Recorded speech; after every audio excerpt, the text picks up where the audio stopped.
สบายดีมื้อนี้จะพาไปเบิ่งป่า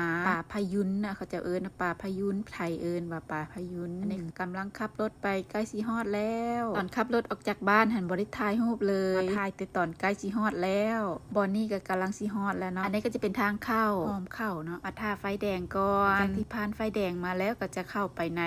ซอยอีกซอยนึงเนาะเป็นทางเข้าของเพิ่นที่เข้ามาในห้อมตัวนี้ก็ไก่เติบเจ้าว่า2 ไมล์ถนนเส้นนี้จะเป็นเส้นหมู่บ้านของเขาเจ้าแต่ว่าอันนี้เล็งความไวในคลิปวิดีโอซื่อๆเด้อพี่น้องสองฝากทางก็จะเป็นหมู่บ้านคนเส้นทางก็จะมีป่ามีดงเนาะแต่ว่ามีเฮือนคนอยู่ข้างในข้างทางเลยคนอยู่ใกล้นี้จนเมื่อยมาแล้วแต่ว่าเฮาอยู่ไกลเฮาก็จะตื่นเต้นจักหน่อยเพราะว่าบ่เคยมาจากเถื่อหากมาข้างทำอิฐเลยอันนี้ก็จะเป็นบอนทางเข้าเลี้ยวซ้ายเข้าไปจะมีจุดเก็บเงินเนาะคันหนึ่งหัน6 เหรียญไล่เป็นคันบ่ได้ไล่เป็นหัวคนก็จะเข้าไปจ่ายเงินก่อนนะเพราะว่าจ่ายเงินก่อนนะจึงได้เข้าไปหลังจากที่เข้ามาแล้วจ่ายเงินจ่ายอย่างเรียบร้อยแล้วก็ขี่เข้ามาไก่เติบอีกความไวเขาจะก็บ่ให้ไว้หลายให้ประมาณ25แต่ว่านางเล็งความไวในคลิปวิดีโอซื่อๆเด้อพี่น้องคือว่าไวๆเนาะที่จริงบ่ได้ไวเด้อทางเข้าก็จะมีป่ามีดงมีต้นโอ๊กเด้อพี่น้องแล้วก็ให้ระวังเตาเพิ่นมีป้ายบอกเนาะให้ระวังเตามีเตายางข้ามทางหลังจากจะขี่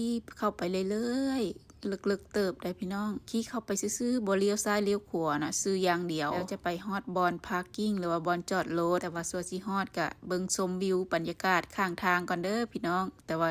อีกจักหน่อยก็ฮอดแล้วฮอดเด้อพี่น้องอันนี้ก็จะเป็นบอนพาร์กิ้งหรือว่าบอนจอดรถนั่นเองว่าบอนจอดรถอยู่นี่น้อยซอกรถไปลบมาขี่อ้อมไปอ้อมมาโดนเติบจึงได้บอนจอดรถบริเวณทางหน้านี่ก็จะมีบอนปิ้งบาร์บีคิวมีบอนอัน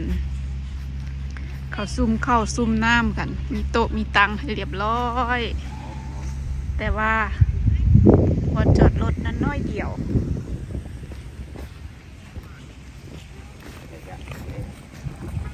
วันนี้ก็จะเป็นบอนขี่เรือพิเศษเด้อและนี่ก็จะเป็นเรือเขาเจ้าอยู่ไปใช้งานเถื่อช่วงซัมเมอร์จะมีคนหลายมาขี่เรือว่าซั่นเขาเจ้ามีบอนให้ขี่เรือขี่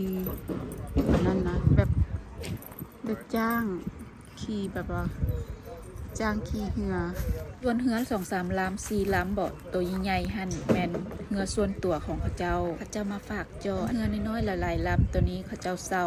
าไปขี่เนาะไปพายลิ้นวันนี้เขาเจ้าก็มาเซาเรือหั่นหลายๆลำเลยหลายๆคนหลายครอบครัวว่าช่วงซัมเมอร์หั่นจะหลายกว่านี้เขาเจ้าเว้าช่วงนี้ยังหนาวอยู่มันก็จะบ่มาหลายปานใดมาเทื่อหน้าค่อยมาลองว่าช่วงนี้ยังหนาวอยู่แล้วก็ตัวเองก็ลอยน้ำบ่เป็นไปเรียนลอยน้ำก็เนาะธรรมชาติหั่นงามพี่น้องน้ำใสปลาก็หลายชนิดเลยแล้วเขาเจ้าบอกว่าให้ระวังตกแคพร้อมน้ำตัวนี้บ่แม่นน้ำทะเลแต่ว่าเป็นน้ำจืดเขาเจ้าห้องว่า Blue Spring น้ำที่ออกมาจากพื้นดินหรือว่าใต้ดินเป็นถ้ำเป็นอย่างจักอย่างนางก็บ่ได้อ่านประวัติเถื่อมาเทื่อนี้ครั้งทำอิฐเลยอยู่แม่น้ำตัวนี้ก็จะมีพายุนหรือว่าทางอังกฤษเขาเอิ้นว่าแมนาทีตัวแมนาทีว่าซั่นภาษาลาวนี่ก็บ่ฮู้จักว่าเพิ่นเอิ้นว่าจังไดเนาะแล้วนี่ก็เจ้าก็กำลังจะไปขี่เรือลิ้นคนที่เฝ้าหรือว่าค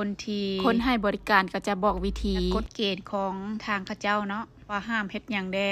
ต้องเฮ็ดได้แนวใดแดเจ้าก็จะมีคนบอกจากที่ฟังกฎฟังเกณฑ์แล้วเขาเจ้าก็จะลองเรือได้เนาะขี่เรือออกไปแคมน้ำเลยเรือลำนั้นเขาจะให้ขี่แต่2 คนว่ามีคนพายคนนึงและคนขี่ไปนำคนนึงเนาะแต่ม่วนน้ำเขาเจ้าอยู่ได้พี่น้องเทื่อหน้าจะมาลองเบิ่งว่าเป็นแนวใดฝึกมาก่อนเด้อพี่น้องเอ้ยมื้อนี้ก็มาถ่ายบรรยากาศให้ทุกคนได้เบิ่งได้ชมเนาะว่าเป็นแนวใดว่าครั้งทำอิฐคือกัน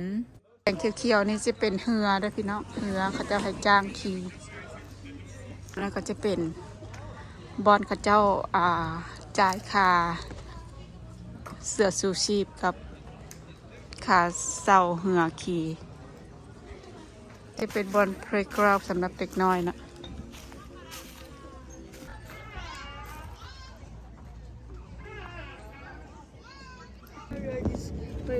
อันนี้มีบอนให้จ้างขี่เหือถามผัวว่าเท่าใดว่าซั่นเราว่า23 เหรียญหรือว่าเท่าใดบุละลืมแล้วว่าซั่นเรามาโดนแล้วมื้อนี้เห็นมาบ่ทันเพิ่นปิดไปก่อนเปิดแต่ตอนเช้ากับตอนบ่ายมาฮอดก็3 โมงแรงแล้วปิดแล้วเนาะก็เลยมาถ่ายรูปถ่ายห้อยบรรยากาศก็จะประมาณนี้เด้อข้างหลังของนางก็จะเขียวอำลามไปเลยต้นไม้มีน้ำเขียวเลยน้ำใสแต่ว่าถ่ายแบบนี้แล้วมันจะเห็นแบบเป็นเขียวๆเพราะว่าแสงสะท้อนจากต้นไม้